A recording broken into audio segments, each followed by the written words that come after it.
السلام علیکم ورحمۃ اللہ وبرکاتہ۔ سورہ یاسین کی تفسیر کے ضمن میں ہم آیہ نمبر 51 سے آج آغاز کریں گے، جس میں اللہ سبحانہ وتعالی ارشاد فرماتا ہے وَنُفِخَ فِي الصُّورِ فَإِذَا هُم مِّنَ الْأَجْدَاثِ إِلَىٰ رَبِّهِمْ يَنْسِلُونَ، اور سور پھونک دیا جائے گا۔ وَنُفِخَ فِي الصُّورِ فَإِذَا هُم مِّنَ الْأَجْدَاثِ، سو پس اچانک وہ سب قبروں سے اِلَىٰ رَبِّهِمْ، اپنے رب کی طرف، ینسلون، تیزی سے چلنے لگیں گے۔ قالوا یا ویلنا من بعثنا من مرقدنا، وہ کہیں گے کہ ہائے ہماری مصیبت، ہم کو ہماری آرام گاہوں سے کس نے اٹھا دیا۔ ھذا ما وعد الرحمن وصدق المرسلون، تو سچ تو یہ ہے کہ جس کا رحمان نے وعدہ کیا تھا اور رسولوں نے کہا تھا وہ تو سچ کہا تھا۔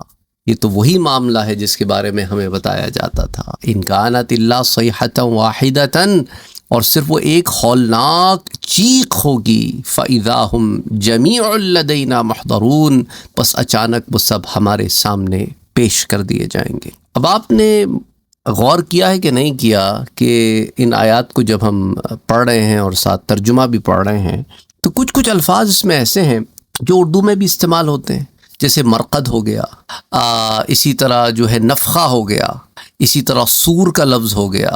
تو صدق یہ سچ سے آ گیا، مرسلون یہ بھیجے ہوئے رسولوں سے آ گیا، اسی طرح واحد ایک کے لیے استعمال ہوتا ہے، جمیع جمع کرنا، محضرون حاضر کرنا۔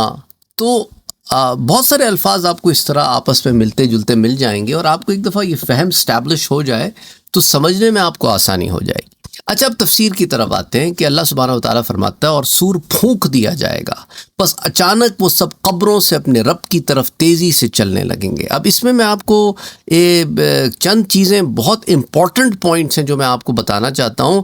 یہاں جس سور کی بات ہو رہی ہے نا، یہ دوسرا سور ہے۔ پہلے سور کے پھونکے جانے کے بارے میں پچھلی آیات میں، آیا 49 میں اللہ فرما چکا ہے کہ صیحۃ واحدہ، کہ وہ جب ایک چیخ آئے گی نا، وہ چیخ جو آیا 49 کی تھی وہ پہلا سور تھا۔ اب جو آیا نمبر 51 میں اللہ فرما رہا ہے وَنُفِخَ فِي الصُّورِ، یہ اب دوسرے سور کی بات ہو رہی ہے۔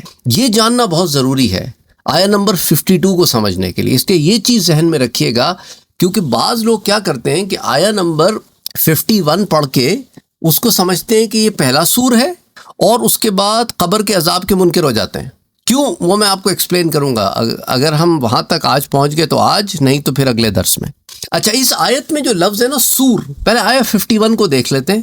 اس میں جو لفظ سور آتا ہے نا، اس کا معنی علامہ راغب اصفہانی، علامہ حسین بن محمد راغب اصفہانی، آپ المفردات میں جلد 2 صفحہ 379 پر کہتے ہیں کہ یہ سینگ کی حیت اور شکل کی کوئی چیز ہے، جیسے سینگ ہوتا ہے نا جانور کا، جس میں پھونک ماری جاتی ہے۔ تو حضرت اسرافیل علیہ السلام کی پھونک کو اللہ سبحانہ وتعالی صورتوں اور روحوں کو ان کے اجسام میں منتقل ہونے کا سبب بنا دے گا۔ تو جب یہ سور پھونکا جائے گا نا دوسرا والا، تو اب یہ جو روحیں ہوں گی اپنے جسموں کو تلاش کریں گی، جو جسم اثر نو اگیں گے اور پھر وہ اس میں منتقل ہو جائیں گی۔ اچھا، آپ فرماتے ہیں، بلکہ مختار الصحہ میں آتا ہے جلد صفحہ نمبر 68 میں، کہ اس آیت میں جو دوسرا لفظ ہے اجداث جو ہے وہ لفظ جدثہ کی جمع ہے، اور اس کا معنی قبر ہوتا ہے۔ تو فرمایا نا وَنُفِخَ فِي الصُّورِ فَإِذَا هُم مِّنَ الْأَجْدَاثِ، سو اجداث پلورل ہے، اس کا سنگولر جدثہ، جیم دال اور سے، جدث۔ اچھا، اب اس آیت میں ایک اور جو لفظ آتا ہے وہ ہے ینسلون۔ اس کا جو مادہ ہے وہ نسل ہے۔ نسل کا معنی کیا ہوتا ہے کہ ایک چیز کا دوسری چیز سے جدا ہونا، منفصل ہونا، یعنی جیسے نا عربی زبان میں یہ جو اونٹ ہوتا ہے نا، اس کے جب بال جھڑ جاتے ہیں تو اس کو کہتے ہیں نسل الوبر عن البعیر، کہ اونٹ کے اوپر سے بال جھڑ گئے ہیں۔ اسی طرح بیٹے کو بھی نسل اس لیے کہتے ہیں کیونکہ وہ ہوتا تو باپ سے ہے لیکن جدا ہوتا ہے، ایک اپنی شخصیت، ایک اینٹیٹی رکھتا ہے۔ تو اسی طرح سورہ البقرہ میں آتا ہے نا وَيُهْلِكَ الْحَرْثَ وَالنَّسْلَ، اور وہ کھیت اور لوگوں کی اولاد کو برباد کرنے کی کوشش میں لگا رہتا ہے۔ تو وہاں پر بھی اولاد کے لیے نسل کا لفظ آیا ہے۔ اچھا، اسی طرح تیزی سے چلنے اور دوڑنے بھاگنے کو بھی نسل کہتے ہیں۔ دیکھیں قرآن میں سورہ الانبیاء میں اللہ فرماتا ہے حتیٰ کہ یاجوج اور ماجوج کھول دیے جائیں گے، حتیٰ اذا فتحت یاجوج وماجوج وہم من کل حدب ینسلون، اور وہ ہر بلندی سے بھاگتے ہوئے آئیں گے۔ تو اس آیت میں ینسلون کا یہی معنی مراد ہے، یعنی کہ جب سور پھونک دیا جائے گا تو وہ سب اپنی قبروں سے نکل کر بھاگتے ہوئے اپنے رب کی طرف چلے جائیں گے۔ تو المفردات جلد نمبر 2 صفحہ 634۔ تو اس حدیث میں جو سور پھونکنے کا ذکر ہے، میں نے آپ کو بتایا کہ وہ دوسری بار سور پھونکنا ہے۔ پہلی بار کا ذکر آیہ نمبر 49 میں آ گیا ہے کہ وہ صرف ایک ہولناک آواز کا انتظار کر رہے ہیں جو ان کو اچانک پکڑ لے گی۔ اس سے مراد یہ ہے کہ سور کو پھونکنے سے قیامت واقع ہو جائے گی، پہلا سور، اور اس کے بعد دوسری بار جب سور پھونکا جائے گا تو سب مردے زندہ ہو کر اپنی قبروں کی طرف دوڑ پڑیں گے۔ اور دوسری بار سور پھونکنے کا ذکر ایک حدیث میں بھی آتا ہے جو متفق علیہ ہے، بخاری شریف مسلم شریف دونوں میں آتی ہے۔ حضرت ابو ہریرہ رضی اللہ تعالیٰ عنہ بیان کرتے ہیں کہ حضور اکرم صلی اللہ علیہ وآلہ وسلم نے فرمایا کہ 2 بار سور پھونکنے کے درمیان 40 کا وقفہ ہوگا۔ لوگوں نے کہا کہ یا ابا ہریرہ 40 کیا ہے، یا 40 ماہ ہیں؟ انہوں نے کہا میں نہیں کہہ سکتا۔ لوگوں نے کہا اچھا 40 سال ہوں گے؟ انہوں نے کہا میں یہ بھی نہیں کہہ سکتا۔ پھر کہتے ہیں کہ اس کے بعد کیا ہوگا کہ جب 40 کا وقفہ پورا ہو جائے گا تو اللہ سبحانہ وتعالی آسمان سے پانی نازل فرمائے گا، جس سے لوگ اس طرح اگیں گے جس طرح سبزہ اگتا ہے۔ یعنی یہ جو باڈیز ہوں گی نا لوگوں کی، وہ ایسے زمین سے اگ کے باہر آئیں گی جیسے کہ زمین سے گھاس نکلتی ہے پانی پڑنے کے بعد۔ وہ کس قسم کا کوئی اسپیشل واٹر ہوگا، سیلیسٹیل واٹر ہوگا جو اس زمین کو ہٹ کرے گا تو جو جہاں دفن ہوگا وہیں سے اٹھ کے کھڑا ہو جائے گا، کیونکہ پانی تو اڑ جائیں گے سارے جو پانیوں میں دفن تھے۔ اب وہ پانی تو ہے نہیں نا، تو وہ بھی زمین ہی ہوگی، کیونکہ پانی کے اندر بھی تو زمین ہی ہوتی ہے نا۔ اس طرح جو زلزلے میں اندر چلے گئے وہ زمین ہی میں ہے نا کہیں نہ کہیں۔ تو وہ جو جہاں ہوگا وہ وہاں سے، اس لیے دیکھیں نا قرآن میں اللہ نے کیا فرمایا، منہا خلقناکم وفیہا نعیدکم ومنہا نخرجکم تارۃ اخری، اسی سے بنایا ہے تمہیں، اسی میں جاؤ گے اور اسی سے اٹھا کھڑا کریں گے، اسی سے اٹھائیں گے تم کو۔ تو حدیث میں آتا ہے کہ حضرت ابو ہریرہ فرماتے ہیں کہ پانی نازل ہوگا اور پھر وہ پانی سے زمین ایسے اسے اگیں گے لوگ۔ حضرت ابو ہریرہ کہتے ہیں کہ ایک ہڈی کے سوا انسان کے جسم کی ہر شے گل جاتی ہے، اور وہ اس کی یہ دم کی ہڈی کا سرا ہے، کہ بالکل ریڑھ کی ہڈی کے آخر میں ایک دم نما چیز ہوتی ہے نا، جس کے اوپر یہ ڈارون تھیوری کے ماننے والوں کو یہ مغالطہ لگا ہے کہ انسان بندر سے آیا ہے۔ وہ کہتے ہیں کہ وہ ٹیل ختم ہو گئی اور اس کا ایک سرا رہ گیا۔ اللہ معاف کرے، اللہ معاف کرے۔ نہیں، عقل پر جب پتھر پڑ جاتے ہیں نا تو انسان ایسی بونگیاں مارتا ہے۔ اللہ نے فرمایا کہ لَقَدْ خَلَقْنَا الْإِنسَانَ فِي أَحْسَنِ تَقْوِيمٍ، ہم نے تو انسان کو بہترین ساخت پر پیدا کیا۔ لیکن ان لوگوں کی تھیوری کو ماننے والوں کا حال وہی ہے، ثُمَّ رَدَدْنَاهُ أَسْفَلَ سَافِلِينَ، پھر یہ سب گرتوں سے گرتے ہو گئے۔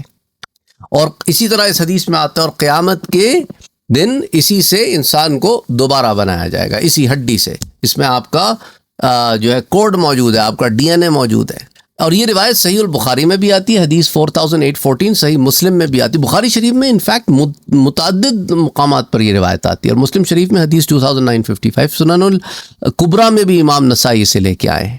اچھا، سور پھونکنے کی تعداد میں اختلاف ہے۔ جمہور علماء اور محققین کے نزدیک سور 2 دفعہ صرف پھونکا جائے گا، دیٹس اباؤٹ اٹ۔ لیکن علامہ ابو بکر ابن العربی کے نزدیک وہ کہتے ہیں سور 3 دفعہ پھونکا جائے گا۔ وہ کہتے ہیں دیکھو پہلی بار سور جب پھونکا جائے گا نا اس سے لوگ گھبرا جائیں گے، اس کو نفخۃ الفزع کہتے ہیں۔ اور دوسری بار کہتے ہیں جب پھونکا جائے گا تو سب لوگ مر جائیں گے، اس کو نفخۃ الصعق کہتے ہیں۔ اور جمہور کے نزدیک یہ دونوں سور ایک ہی ہیں، کہ فزع اور صعق یہ ایک ہی ہوگا سور۔ اور وہ کہتے ہیں، اور شیخ ابن حزم کے نزدیک وہ کہتے ہیں 4 بار پھونکا جائے گا۔ اور علامہ قرطبی اور حافظ ابن حجر عسقلانی اور امام جلال الدین سیوطی رحمہ اللہ، انہوں نے اس قول کو رد کر دیا ہے، اور اس پر ایک طویل بحث ہے۔ اگر آپ اس میں انٹرسٹڈ ہیں لیٹ می نو، اور پھر ہم اس کو پھر دیکھ لیں گے if you are interested, only if you are interested۔ کیونکہ ہوتا کیا ہے، میں اتنا وقت لگاتا ہوں، تحقیق کرتا ہوں، چیزیں جمع کرتا ہوں، لے کے آتا ہوں، آپ آگے سے انٹرسٹ ہی شو نہیں کرتے، تو اس لیے میں پوچھ لیتا ہوں کہ بھائی انٹرسٹ ہے تو بندہ محنت کرے۔ بہرحال ان آیات میں 2 سور پھونکنے کا جو ذکر ہے، اس میں سور کا ذکر صیحۃ واحدہ، ایک ہولناک چیخ کے عنوان سے فرمایا ہے، جس کے بعد کسی کو وصیت کرنے کی بھی مہلت نہیں مل سکے گی، جیسے میں نے آپ سے پہلے ذکر کیا تھا، آپ کو پہلے بتایا تھا کہ جب پہلا سور پھونکا جائے گا، اور دوسرے سور کا صراحتاً ذکر فرمایا، جس کے بعد سب اپنی اپنی قبروں سے نکل کر اپنے رب کی طرف تیزی سے چلنے لگیں۔ اچھا، سورہ زمر میں اگر آپ آئیں نا، سورہ زمر کی آیہ نمبر 68، اس میں اللہ فرماتا ہے وَنُفِخَ فِي الصُّورِ فَصَعِقَ مَن فِي السَّمَاوَاتِ وَمَن فِي الْأَرْضِ إِلَّا مَن شَاءَ اللَّهُ، اور سور جب پھونکا جائے گا نا تو آسمانوں اور زمینوں کی ہر شے ختم بے ہوش ہو جائے گی، ما سوا ان کے جن کو اللہ چاہے گا، ان پر پھر اس کا اثر نہیں ہوگا۔ ثُمَّ نُفِخَ فِيهِ أُخْرَى، اور اس کے بعد دوبارہ سور پھونکا جائے گا، فَإِذَا هُمْ، اس کے بعد کیا ہوگا، فَإِذَا هُمْ قِيَامٌ يَنظُرُونَ، تو سب لوگ زندہ ہو کر اور ہوش میں آ کر کھڑے ہوئے دیکھ رہے ہوں گے۔ تو اس ایک ہی آیت میں سورہ زمر کے دونوں سور کا ذکر آ گیا۔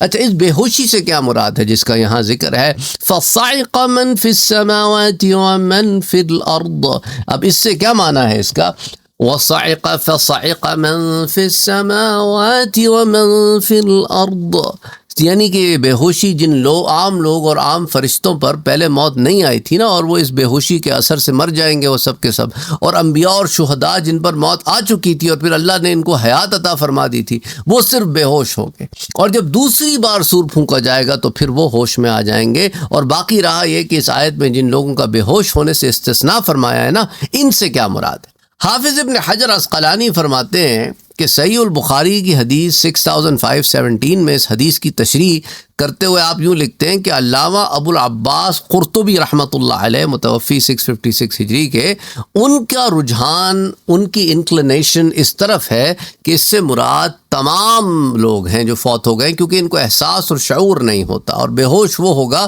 جس کا شعور اور اس کے شعور کو سلب کیا جائے۔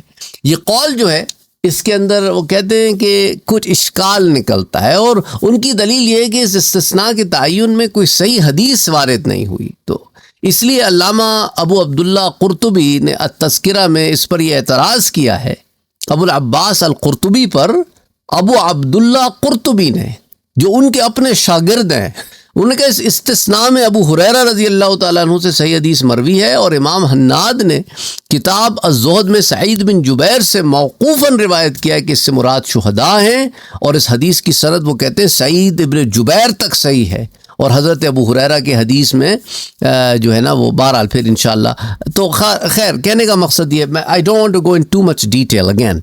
اب اس استثناء سے مراد شہداء ہیں، سعید ابن جبیر کی روایت سے ہمارے سامنے آتی ہے بات، اس استثناء سے مراد انبیاء علیہم السلام ہیں، جیسے کہ امام بیہقی نے اس ضمن میں بڑی تفصیل سے بات کی ہے، میں تفصیل میں اگین نہیں جا رہا۔ یحییٰ بن سلام نے اپنی تفسیر میں کہا کہ مجھے یہ حدیث پہنچی کہ جو لوگ آخر میں بچ جائیں گے وہ حضرت جبرائیل، حضرت میکائیل، حضرت اسرافیل اور حضرت ملک الموت ہیں، جن کو حضرت اسرائیل علیہ السلام بھی کہتے ہیں، پھر یہ لوگ بھی فوت ہو جائیں گے، پھر اللہ سبحانہ و تعالی ملک الموت سے فرمائے گا، یعنی حضرت جبرائیل، حضرت میکائیل، حضرت اسرافیل یہ بھی پھر فوت ہو جائیں گے، تو پھر اللہ سبحانہ و تعالی ملک الموت سے فرمائے گا کہ تم بھی فوت ہو جاؤ، تو وہ بھی فوت ہو جائیں گے۔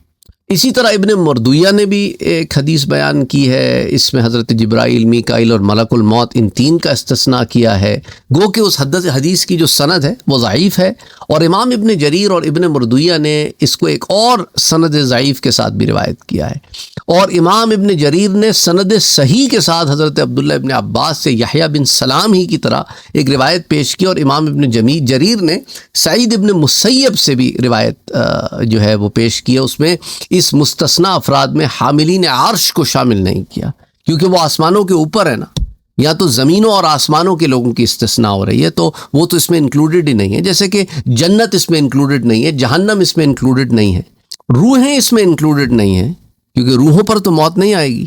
اسی طرح رسل، ملائکہ، اور اس میں اور تفصیلات ہیں۔ پھر اسی طرح امام ابن جریر نے ایک سند ضعیف کے ساتھ حضرت انس اور حضرت قتادہ سے روایت کیا کہ صرف حضرت موسیٰ علیہ السلام اس سے مستثنیٰ ہیں، کیونکہ وہ ایک بار اس کیفیت سے گزر چکے ہیں دنیا میں۔ اور اسی طرح محمد بن حزم نے الملل والنحل میں بھی اس پہ کچھ بات کی ہے، اور بھی اس میں بہت ساری تفصیلات ہیں۔ اگین پھر ہم اس تفصیل میں جائیں گے تو پھر اس آیہ مبارکہ کی تفصیل رہ جائے گی اور پھر سورہ زمر کی تفصیل میں ہم چلے جائیں گے. پھر انشاءاللہ کبھی سورہ زمر کی تفصیل ہوئی تو پھر اس میں ہم بات کریں گے. بہرحال اس پہ علامہ عینی نے صحیح البخاری میں بھی بڑی تفصیل سے بات کی ہے، عمدۃ القاری میں جلد نمبر 23 صفحہ 154 پر. تو جیسا کہ سورہ زمر کی آیت میں آتا ہے کہ جب دوسری بار سور پھونکا جائے گا نا تو اچانک سب لوگ کھڑے ہوئے دیکھ رہے ہوں گے. اسی طرح سورہ یاسین میں بھی آپ آگے پڑھیں گے کہ اچانک وہ سب قبروں سے اپنے رب کی طرف تیزی سے چلنے لگیں گے. اور بظاہر ان دونوں آیتوں میں کوئی لوگ سمجھتے ہیں نا کہ یہ کنفلکٹنگ تو نہیں ہے. نہیں، ایک آیت میں کھڑے ہونے کا ذکر ہے اور دیکھنے کا ذکر ہے، اور دوسری آیت میں تیزی سے چلنے اور بھاگنے کا ذکر ہے. تو اب اس ضمن میں علماء کہتے ہیں دیکھو، کھڑا ہونا تیز چلنا اور بھاگنے کے منافی نہیں ہے، کیونکہ تیز چلنے والا بھی پہلے کھڑا ہوگا نا تو تیز چلے گا، بھاگے گا، اور دیکھنا بھی اس کے خلاف نہیں ہے. اور بعض کہتے ہیں کہ دیکھو یہ کہ ان کے تیزی سے چلنے میں کئی امور جمع ہو گئے ہیں، گویا کہ وہ سب ایک آن میں رہے ہوں گے، کیونکہ جو امور تیزی سے ایک دوسرے کے بعد ہو رہے ہوں نا ان کے درمیان زمانے کا وقفہ نہ ہوگا کہ گویا ایک کے بعد ایک کے بعد ایک چیزیں جلدی جلدی ہو رہی ہوں گی. اچھا، پھر اگر کوئی یہ سوال اٹھائے کہ اچھا دونوں دفعہ جو سور پھونکا جائے گا نا اس کی حقیقت تو ایک ہولناک چیخ کی ہوگی، پھر اس کی کیا وجہ ہے کہ ایک چیخ کی آواز سن کے تو سب مر جائیں گے اور ایک چیخ کی آواز سن کے زندہ ہو جائیں گے؟ دونوں ہی چیخ ہیں. اس کا پھر جواب علماء یہ دیتے ہیں کہ دیکھو، موت اور حیات میں اصل چیز اللہ کی ذات اور اس کا حکم ہے. وہ جب چاہے جس چیز میں جو تاثیر چاہے پیدا کر دے. سمجھ آ رہی ہے بات؟ اب پانی ہے، وہ دو درختوں کو مل رہا ہے، ایک جو ہے پانی ملنے کے باوجود ختم ہو جاتا ہے اور ایک پانی ملنے کے بعد پھلتا پھولتا ہے. پانی بھی وہی ہے، زمین بھی وہی ہے، سارا کچھ وہی چل رہا ہے، ہر ایک کی اثر ڈفرینٹ ہے. تو اسی لیے ہم ان چیزوں میں نہیں پڑھنا چاہیے، کیونکہ ان اللہ علی کل شیء قدیر. اچھا، پھر بعض علماء کہتے ہیں کہ دیکھو جب پہلی چیخ آئے گی نا تو اس وقت تو اجسام کے ساتھ ہم زندہ ہوں گے، روحیں ان میں موجود ہوں گی، تو اب وہ چیز جسم برداشت نہیں کر سکے گا تو ختم ہو جائے گا. اب دوسری جو چیخ آئے گی اس سے ہر وہ شے، جیسے زمین ہے وہ اپنے سارے خزانے نکال کے باہر پھینک دے گی، ہر شے باہر کی طرف آ جائے گی. تو اس طرح انسان بھی اگیں گے جب ان پہ وہ خاص پانی زمین پہ پڑے گا تو وہ بھی اپنی اصلیت کی طرف آ جائیں گے اور زندہ ہو کر بھاگتے پھریں گے، کیونکہ ایک دفعہ پھر ان کو روح مل جائے گی. لیکن اس دفعہ ان میں جو روح داخل ہوگی اس کے بعد اب وہ بچے کی روح تو نہیں ہے نا، اب وہ جب ادھر ادھر دیکھیں گے ان کو احساس ہوگا اور ان کو سمجھ نہیں آئے گا تو پھر جدھر سب جا رہے ہوں گے ادھر دوڑ پڑیں گے. بہرحال انشاءاللہ تعالی پھر اگلی آیت جو ہے اس کو پھر اگلے درس میں دیکھتے ہیں. قریباً 18-20 منٹ کے قریب تو یہ درس ہو گیا. وما علینا الا البلاغ.